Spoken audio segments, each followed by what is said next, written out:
बेटियों को कमजोर मान के इनके सपने और इनको कुचलना बंद करो। इनको बेटों के बराबर अवसर देके और इनको उड़ने का मौका दो। इतिहास याद रखेगा कि बिना किसी महिला के सहयोग के कोई पुरुष देश में कामयाब नहीं हुआ। अब इतना कर पाए हैं तो उनके पीछे भी मां रमाबाई का पूरा जो है सहयोग और समर्पण है। तो मेरी इच्छा मुख्यमंत्री बनने की है भी नहीं, सच बता रहा हूं। एक ही इच्छा है कि अपने जीते जी पूरे सम्मान के साथ, क्योंकि मैंने साहब को रोते हुए बिलखते हुए देखा और मैंने बाबा साहब को भी पढ़ा की मोहताज नहीं होती, जिसके अंदर जज्बा होता है वो करके दिखाता है। और उसमें शारीरिक रूप से सक्षम होने के बाद भी ये पूरा समाज ये तो सक्षम है, लेकिन यह सक्षम होने के बावजूद भी उसने अपनी हिम्मत, मेहनत और संघर्ष का लोहा बनवाया कॉमनवेल्थ में जाके, तो मुझे बड़ी खुशी हुई। मैं आपसे भी अपने दिल की बात रखना चाहता हूं। मैं जब जेल में था पहली बार, 16 महीने पूर्व में बहुत बड़ा दिन होता है। एक एक दिन जो है मैं इस बात के साथ गुजारता था कि जब मैं जेल से बाहर जाऊंगा तो बाहर निकल के काम करूंगा, मेहनत करूंगा। मैंने इतिहास पढ़ा, मैंने देखा हमारा समाज जो है ना वो पांव छूने वाला समाज बना हुआ है। वो पैर छूता है, पद के हिसाब से पैर छूता, सफलता के हिसाब से पैर छूता है। बहुत सारे बड़े भक्ताई हमारे लोगों से ज्यादा कोई करता नहीं। मुझसे भी जिद करते हैं चलो बाबा साहब की स्टेचू पे माला चढ़ाओ। और मैं ये कहता हूं कि बाबा साहब अम्बेडकर पहले वो व्यक्ति थे आधुनिक भारत में जिन्होंने कहा कि मैं मूर्तियों में नहीं, किताबों में हूं, मुझे पूजने की नहीं, पढ़ने की जरूरत है। मगर इस समाज ने उनको भगवान बना के उनके विचारों का कत्ल करने का काम किया है। और ये समाज, इसमें मैं भी हूं, हम बराबर के जो है ना भागीदार हैं इनकी बच्चों के कत्ल के। आप याद करो, मैं उस समय पैदा नहीं हुआ था, लेकिन जिस समय बाबा साहब हमारे लिए लड़ने के लिए गोलमेज गए और हम इतने निकम्मे नालायक लोग थे कि उनके परिवार की रक्षा सुरक्षा भी नहीं कर पाए। वो हमारे लिए लड़ने के लिए, संघर्ष करने के लिए, पढ़ने के लिए विदेशों में गए और उनके बच्चे जो हैं वो सुविधा, इलाज, खाने पीने की कमी के कारण मर जाते। इस समाज को अपने अंदर झांकना चाहिए।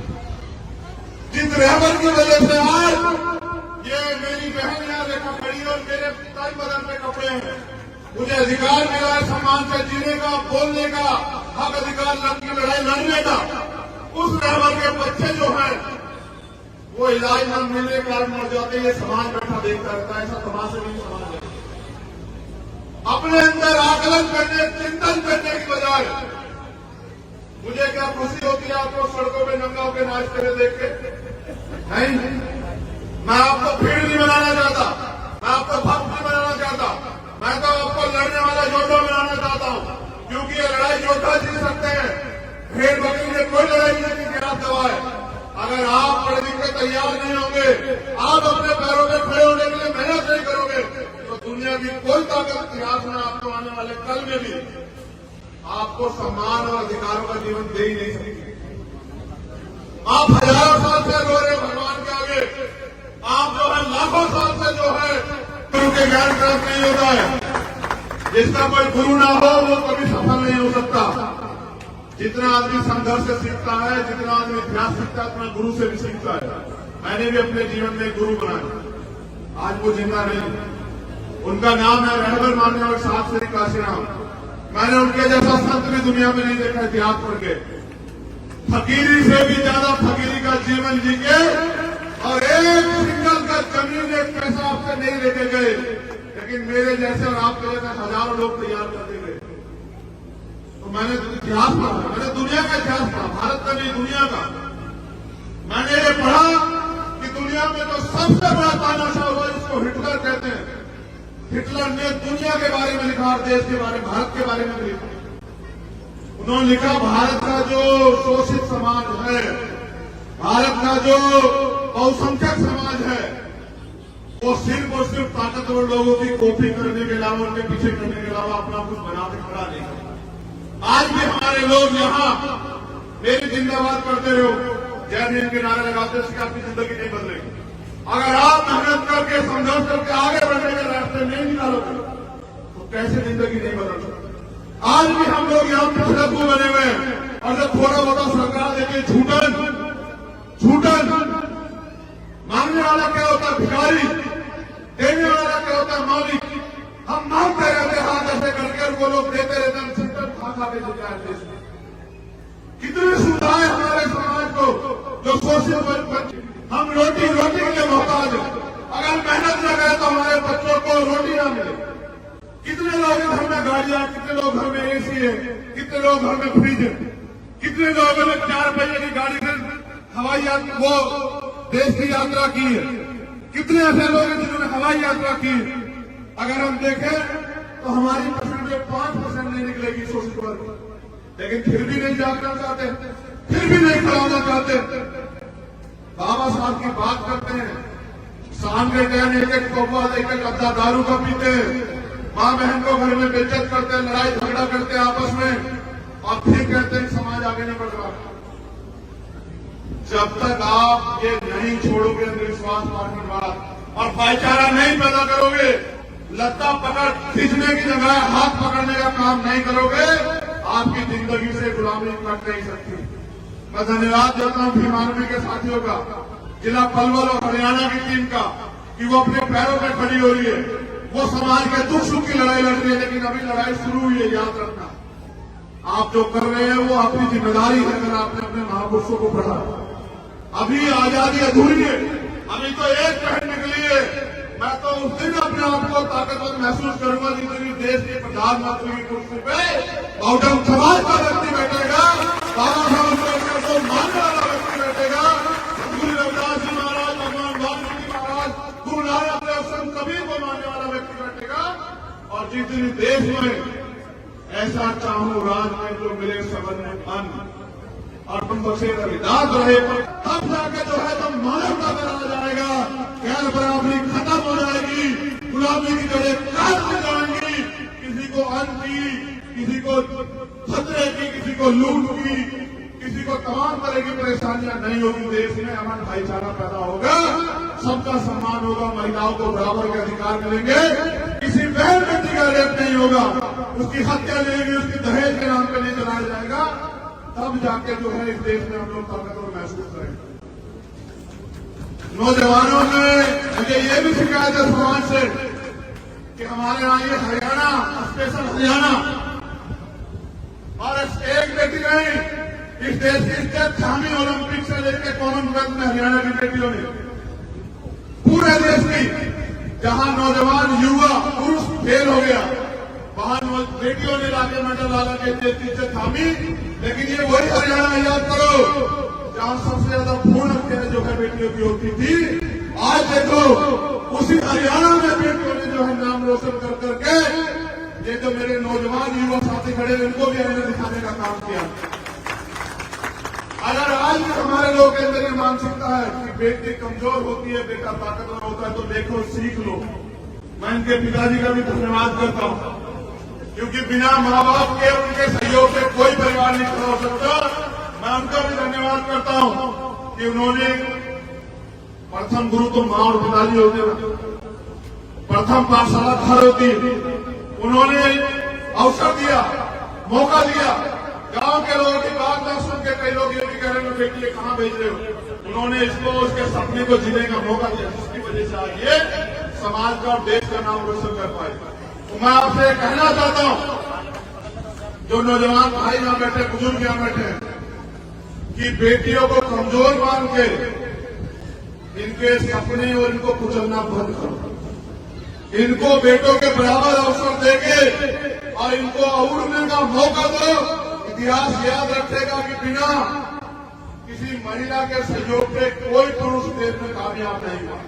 अब इतना कर पाए हैं तो उनके पीछे भी मां रमाबाई का पूरा जो है सहयोग और समर्पण है। मां रमा ने अपना जीवन कैसे कैसे काटा, लेकिन बाबा साहब को महसूस नहीं होने दिया, तब बाबा साहब लड़ पाए।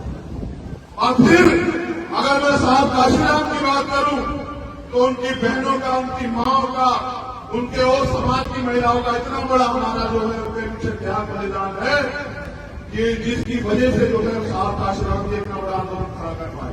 और मैं आज कह रहा हूं, अगर आपके पास आज घर करने का कुछ है खजूर का के साथियों तो बताओ, रेखा कवर है या नहीं है बताओ, मुंह से बताओ, रेखा कवर है या नहीं है बताओ। तो ये बेटी है बेटा है बताओ, ये बेटी है बेटा तो आज कह रहे हो तुम लोग, ये बेटी है। और ये वो उन बेटियों में से एक बेटी है जो रात को 10 बजे के बाद भेड़ियों के बीच में बाहर नहीं निकल सकती। ये देश की स्थिति है, रात को 12 बजे कोई बेटी अकेले नहीं घूम सकती, ये देश की स्थिति है, जबकि सबके घर में बेटियां है। इसलिए मैं आपको कह रहा हूं, इसको बेटा कहने में नहीं, बेटों की सोच बदलेगा, समाज बदलेगा। मेरी बात को याद रखो आप लोग। अगर हम अपनी सोच नहीं बदल पाए और बेटियों के सपनों को कुचलते रहे तो इस देश में एक दिन ऐसा आएगा कि आपको अपना जीवन जीना भी जो है ना दुर्भर हो जाएगा। तो मैं दोबारा से धन्यवाद करता हूं और ये उम्मीद करता हूं, आप लोग भी उम्मीद करते हो नहीं करते हो बताओ। पहले उम्मीद तो जान लो क्या है। मैं ये उम्मीद करता हूं कि ओलंपिक में रेखा कवर गोल्ड मेडल लाएगी। आप लोग करते नहीं करते हो बताओ। कितने लोग करते हैं, बहन और भाई बुजुर्ग हाथ खड़े करके बताओ। आप देखते बेटा कितने लोग की जिम्मेदारी। ये तो आज तक थी, यहां से बाहर जब मैं ट्वीट करूंगा ना पूरे घर से मेरी फोटो लगा के, तब तू देखना कि पूरे देश और दुनिया में रहने वाले कितने लोग जो उम्मीद करेंगे अब तेरे ऊपर है, हम सबके ऊपर। इसलिए बांधी तुझे पकड़ी आज, इसलिए नहीं बांधी जो तू कराई, जो तुझे करना है ये सरदारी इसलिए शोभी तुझे कि इनकी आंखों में जो है ना हजारों साल के अपमान के बाद बाबा साहब अम्बेडकर ने इनको अवसर दिया खड़े होने का। और ये छोटे छोटे सम्मान के लिए प्रश्न रहते लड़ते रहता है किन बातों में। मैं आया था भैया से, मेरा स्वागत नहीं करने दिया आप लोगों ने। मैं इनको माला भी पहनाना चाहता, आपने माला नहीं पहने दी, मेरा अपमान हो गया। मैं उनके बाद फोटो खिंचवाना चाहता था, मुझे मौका नहीं मिला। मैं उनके पीछे खड़ा होना चाहता था, मुझे मौका नहीं मिला। इसको अपमान सम्मान समझते मेरी गुड़िया, ये जो तू कर गया इसको सम्मान नहीं मानते, लेकिन मैं इसको सम्मान मानता हूं। और जिस दिन ये भी इसको सम्मान मानने लगे मैं लिख के देता हूं, एक रेखा कवर नहीं पलवर से हजारों रेखा कवर तैयार हो जाएंगे और देश से लाखों रेखा कवर तैयार हो जाएंगे। और याद रखना, इतिहास सफल लोगों का लिखा जाता, किसी असफल व्यक्ति का इतिहास देश में नहीं लिखा किसी, जिनका लिखा वो सफल है। अगर कल इतिहास में हमारा नाम भी दर्ज होगा तो वो सफल होने के बाद होगा। जब तक सफल नहीं होते तब तक तो ये सब चीजें हैं। लेकिन सफलता भी कैसी, सफलता ऐसी कि साहब के 3 सपने थे, एक वो पूरा करके अपनी जिंदगी में। मेरी बात पे नौजवान साथी बीमारी के गौर करना, उन्होंने अपने जीवन में मूवमेंट में आने में 3 संकल्प लिए थे। पुराने बीएसपी के लोगों में जानते होंगे, उन्होंने कर लिया है कि भारत के सबसे बड़े सूबे का हुक्मरान बनाना है समाज को, उसको वो पूरा करके गए। भारत का सबसे बड़ा सूबा आबादी के हिसाब से उत्तर प्रदेश है। फिर उनका दूसरा सपना था कि इस देश का हुक्मरान बनाना है समाज को, जिस समाज को लोगों ने पैरों में गिरा के रखा उसको माथे की जो है ना चमक हीरा बनाना है, तो इस देश का हुक्मरान बनाना है। तो पहला सपना तो हमने छोड़ दिया क्योंकि साहब उसको पूरा करा। पहले सपने की तरफ हम देखते भी नहीं है। जब तक इस देश में साहब काशीराम का जो दूसरा सपना है वो पूरा नहीं करेंगे, चैन से नहीं बैठे, वहां पे ध्यान रखना होगा। और वो मुख्यमंत्री बनने से नहीं पूरा होगा, तो मेरी इच्छा मुख्यमंत्री बनने की है भी नहीं।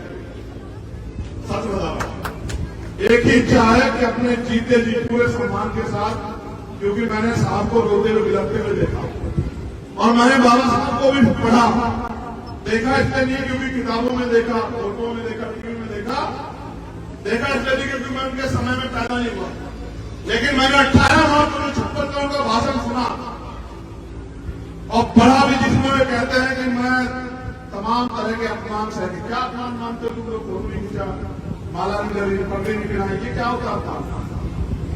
वो कहते हैं मैं तमाम तरह के अन्याय, अत्याचार और आरोप अपमान सहते हुए इस कारवा को वहां से यहां तक लेके आ पाया।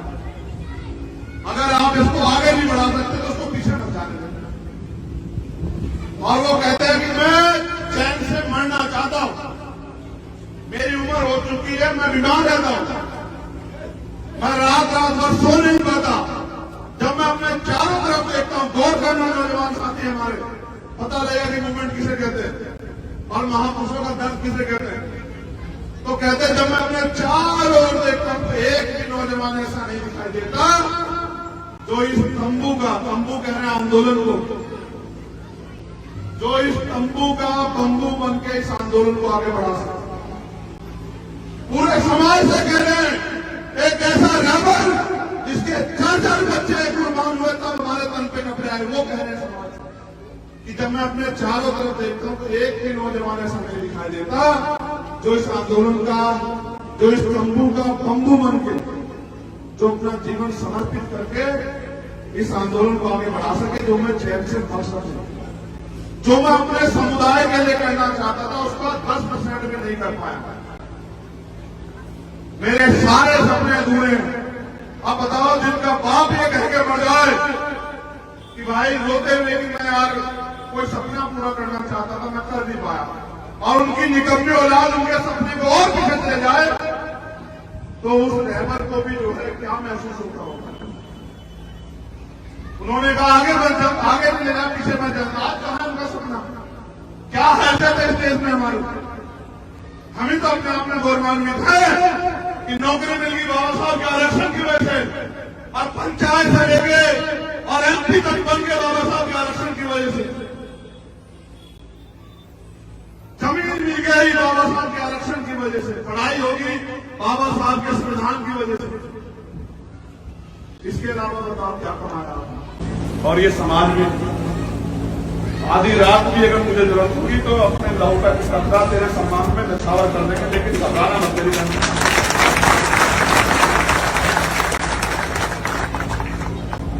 पाला खींच के पार ही पार, ठीक है?